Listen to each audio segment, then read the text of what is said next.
Like something we've done for years is every single, and I ended up, don't judge me for this. So I used to say, what was your high and what was your low? But we were in such a low season for like a period of time that I was like, okay, we're not allowed to talk about lows at the dinner table. There's too many of those. We're only talking about We will address those at tea time. You have to schedule an appointment.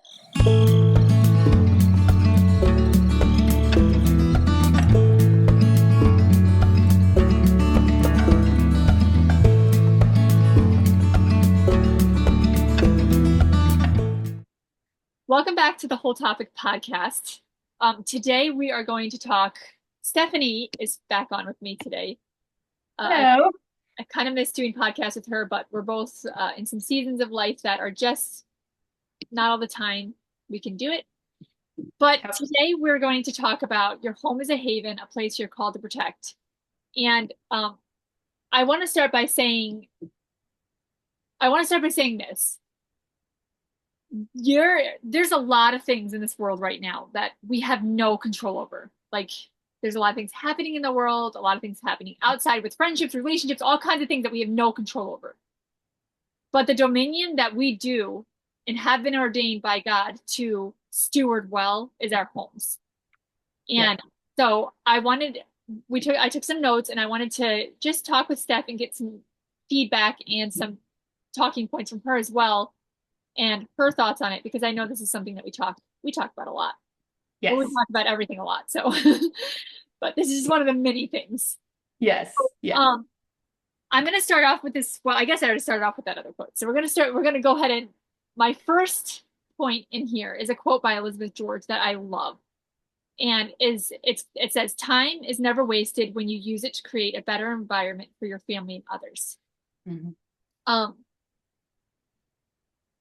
I think sometimes, and Steph, I want your opinion on this too, but I think sometimes as homemakers and as mothers, we don't view the mundane or even the repetitive tasks and things that we are called to do to serve our family as uh, sometimes we're like, man, we're wasting our time. There must be something better. Maybe we can go give something to the poor, or we can go be a missionary here, or we can, there's all these things we can think of that might be better serving our time. Mhm. When in reality, he's like, no, I literally planted you here. How do you know you're a mother? Is you have children that rely on you. Right. Or or maybe you're just a mother to people that don't rely on you, but you're still a mother to those children. Um, and what would you tell the mom that does consider or does really struggle with the calling that is on her life to Mhm. surrender in this season? So about several years ago, he had definitely told me to protect the walls of my home, and meaning to keep my focus on the inside, because when my focus isn't inside of my home and it's all outside, which is very easy to do because our world wants us to focus on the outside stuff. Our world wants us to say, well, that's not enough. That's not enough for you to do just that. You need to be successful in other ways. Then I feel like we do that, and then all of a sudden we don't feel content. We don't feel enough. When he told me I needed to protect the walls of my home, he put this prayer in my heart that no matter what the task is that I'm doing, to thank him for it. So if I'm folding clothes, thank him for whoever's pants I'm folding for that specific person in my family as I'm doing it. Thank them for that person, that I have pants to put on my husband, that I have pants to put on that specific child. When I'm doing the dishes, to thank him that I have food to feed these mouths that are inside the walls of my home. I mean, when I'm sweeping the floor, thank you that I also have food to sweep up off the floor or the dirt from the boots, all of those things. And it's amazing how just such a little task of that, when you're intentional about it, it changes your heart in that task. It doesn't make it feel like, oh my gosh, this laundry's never going to end, or dishes are never going to end, or any of that. Yes. Um, it's amazing how well that changes your heart, it changes your mind, and it realigns you with it's not just a mundane task, it's actually an area to be thankful for. Yes. Yeah. And finding beauty even in the hard. So this morning I was taking some notes from my reading and I gotta pull it up here. But I just want to read something that I really thought through. because I believe motherhood is um you got to surrender to it. You got to Hmm. surrender in such a way where you're confident that you know you're doing your calling, because if you don't surrender to it, it can cause many problems. So I wrote this down just in my notes on my computer. Every season of life must be surrendered to find the peace in each of the season's callings. When you are a child, you surrender to the season of childhood. You embrace and expect the teenage years to be what they are. You're surrendered to that season.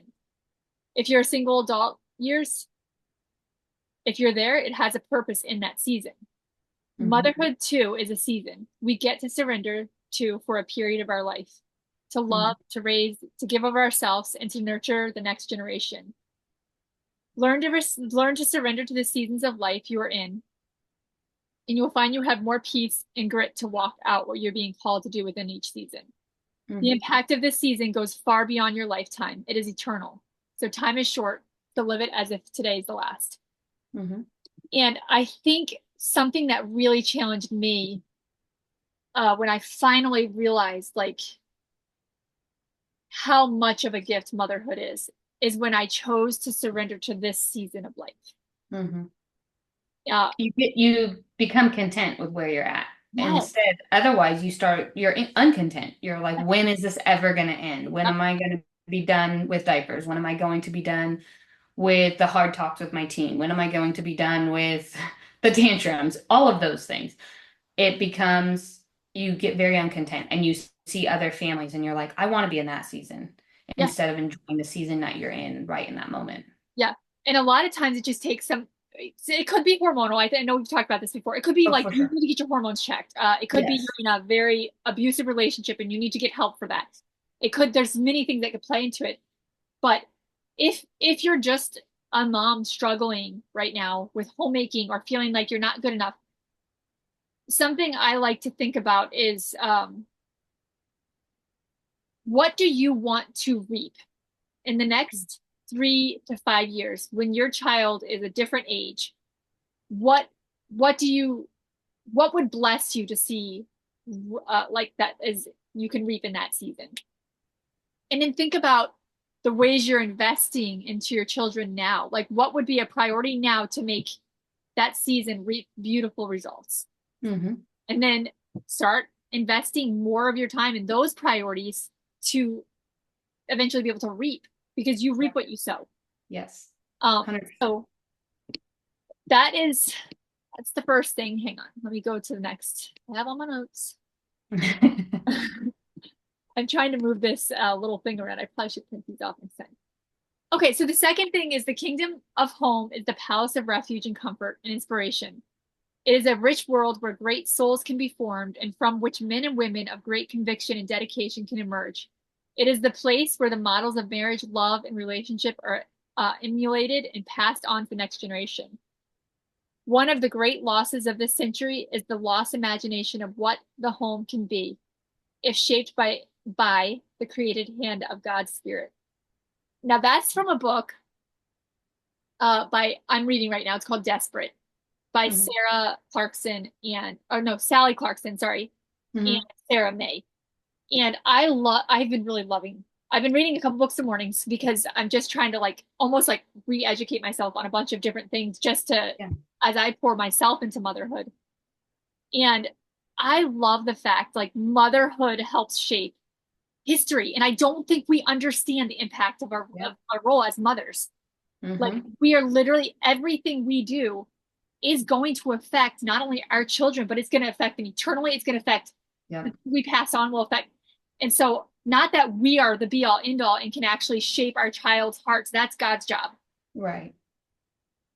So I would love your thoughts on that perspective as well.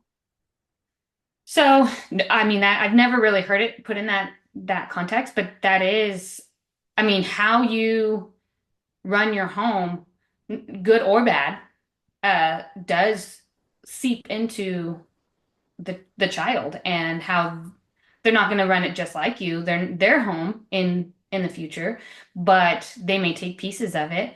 I had a great childhood. I don't run my home exactly like my mom did. However, I have pieces of my childhood that really just stuck with me, and we always do it. And one of them, and we've talked about this, is family dinners. I don't care if it's, not that I do frozen food, but I don't care what kind of food it is. If it's frozen chicken nuggets, we don't do that. But if we did, BJ, as or an cereal, it doesn't matter. as an example, we still sit around the table and we enjoy it together every single night. Whether it's 8 o'clock at night or 6 o'clock at night, we still sit around the table. Very few times do we not have a family dinner together. And that's how it was with my mom. My dad, even when my dad wasn't home, so my dad worked, he commuted and worked in the Bay Area. And so 2 nights out of the week, he would stay at my grandma's house because then it would save us on gas of him having to go back and forth.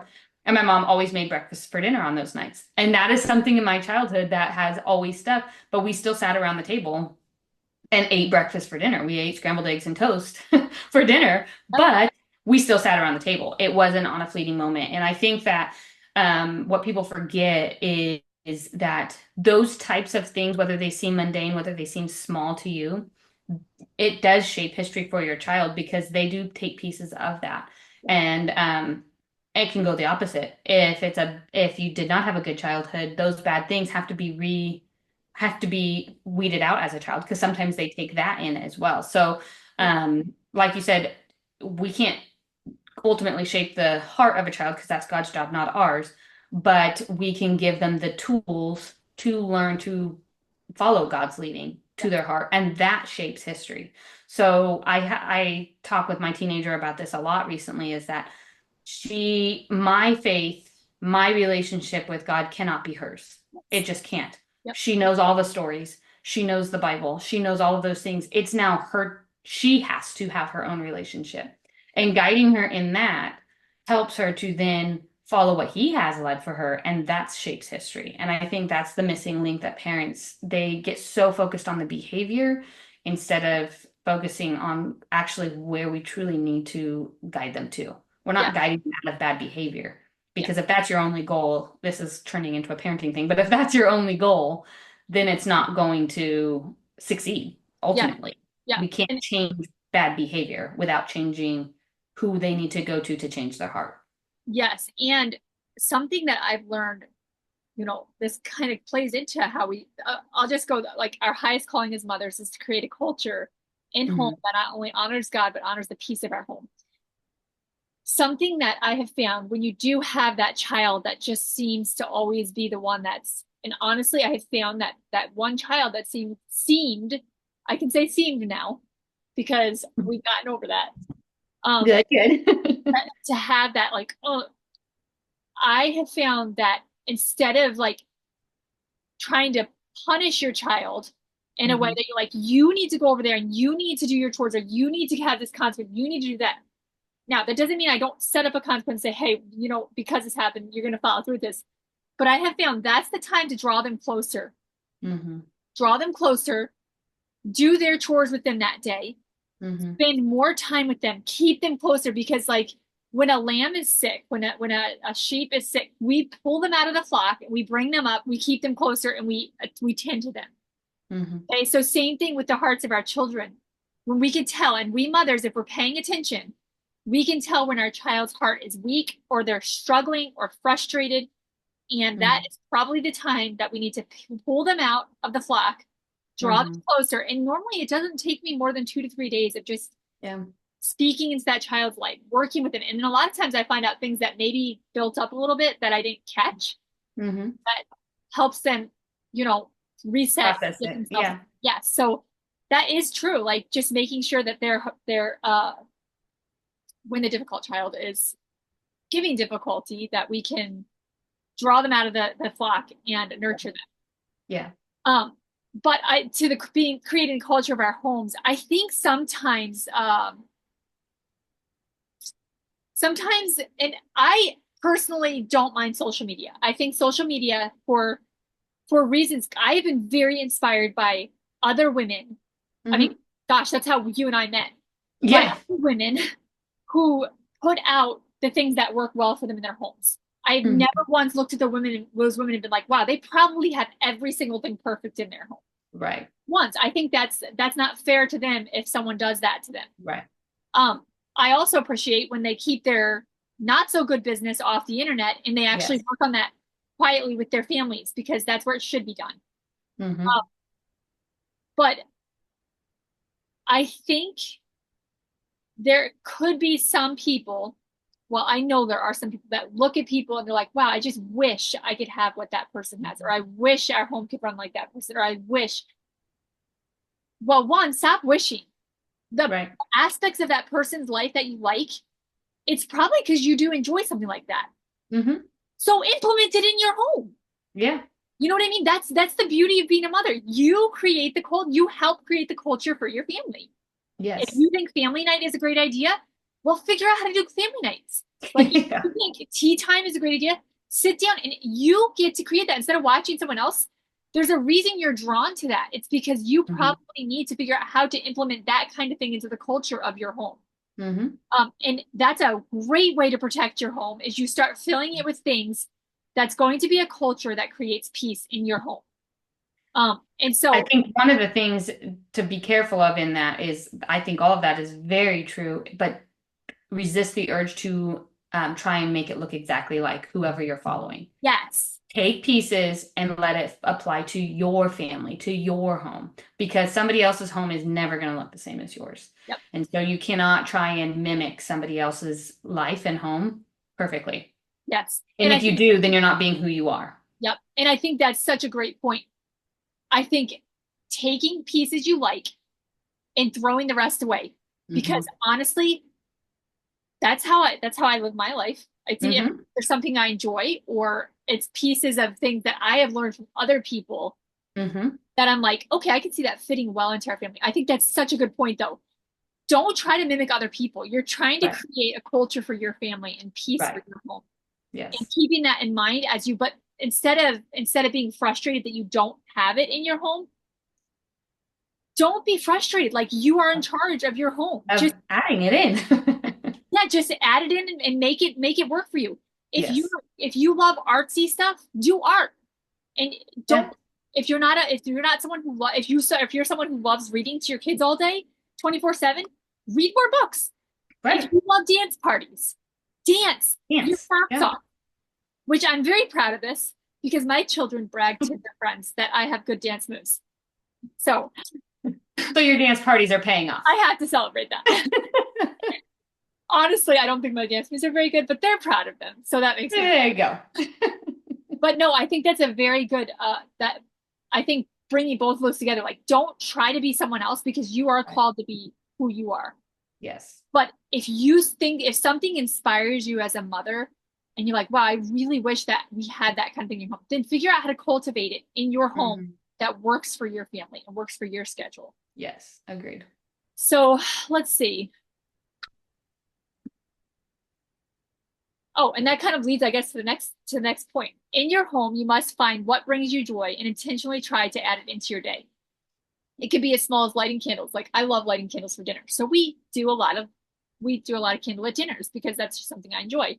Hmm. Therefore, the kids enjoy it, and they're always pulling the candles out to set them up for me. If you enjoy sipping on some tea or coffee in the afternoon, going for a walk, your kids will see that you choose to delight in even the smallest of things during your busy season, and it creates moments in your home that will become treasured memories. Just bring your kids into what you love, and remember Hmm. you get to create the culture for your home. So that kind of sums up, I guess. What we just said. Yeah. Yes, yes, like, uh, and even just the candle thing. Like Right. that's something I love doing. And now, like I don't even have to put the candles on the table. The kids will make sure there's new ones and they enjoy lighting them. And it's not something that they actually set out to do. It's just something they see that I enjoy that little tiny piece of life that we get to enjoy. Yeah. And so just create. You can create, you can make things so beautiful. And have you ever heard Steph, have you ever heard the saying like stop romanticizing your life? No. Or, okay, so there was this thing for a while that was like, why are you romanticizing your life? And the problem with not romanticizing your life is you're either going to see the beauty in your life despite the problems, or you're Right. going to see the problems and the beauty is going to be totally, Hidden. you're Yeah. never going to see it Hmm. because you choose what you focus on. Hmm. And that doesn't mean you're never going to have to deal with a problem head on. It Right. just means daily you get to choose Choose. where your focus goes. choose joy. Basically, you choose joy and you focus on the right things because there isn't a family out there that's not going to have some form of problems or some kind of messiness. Yep. It's all there. Yes. But there isn't a family out there that doesn't have some form of beauty too. Yep. Literally in every single thing. I even think of the season we've just walked through. Like Yeah, it was not something I ever thought we were going to walk through. I don't regret it, but it's um right.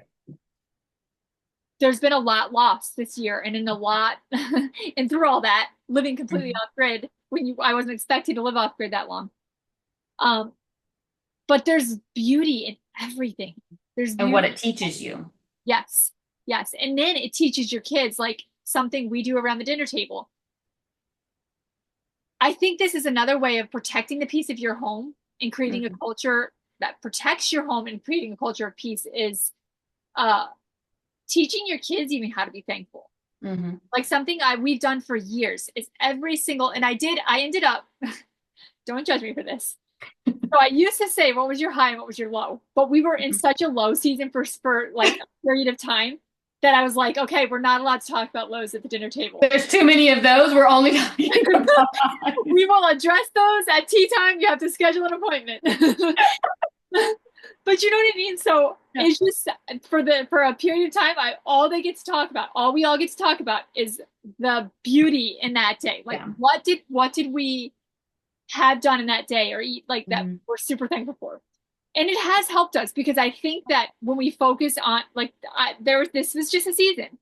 Mhm. I couldn't hear that. Like Kind of goes back to the praying over your husband's pants while you're folding laundry. You that's could see the mountain of laundry that is not done, or you could see the beauty in I have clothes yeah, to do clothe my children and my husband. amen. And it goes back to it all links together. It's all what you focus on. And sometimes, just like you said, there's a season where you can't focus at all on the bad Yes, because there's too much of it.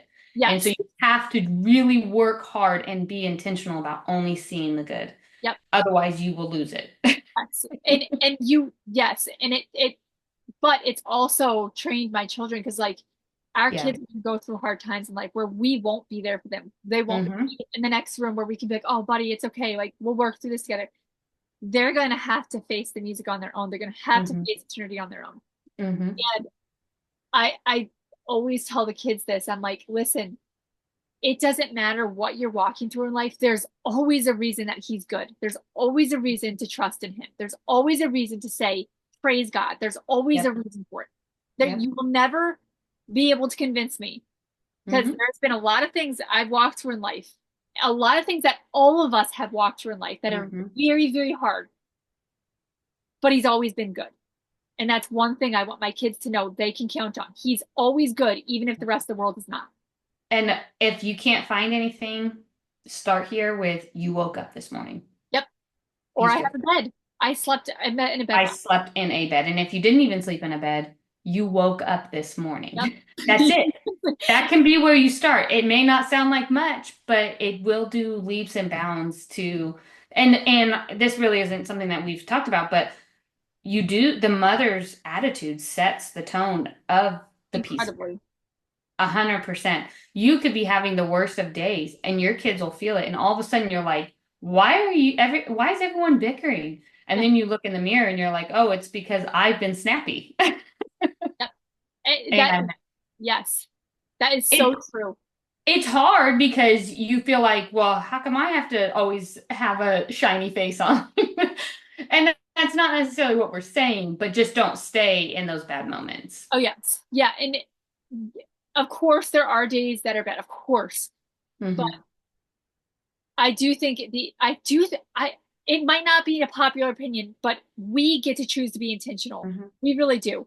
Like I see a lot of good advice out there for moms, and I see a lot of overly poor me advice. Like almost as if you're a victim of your children.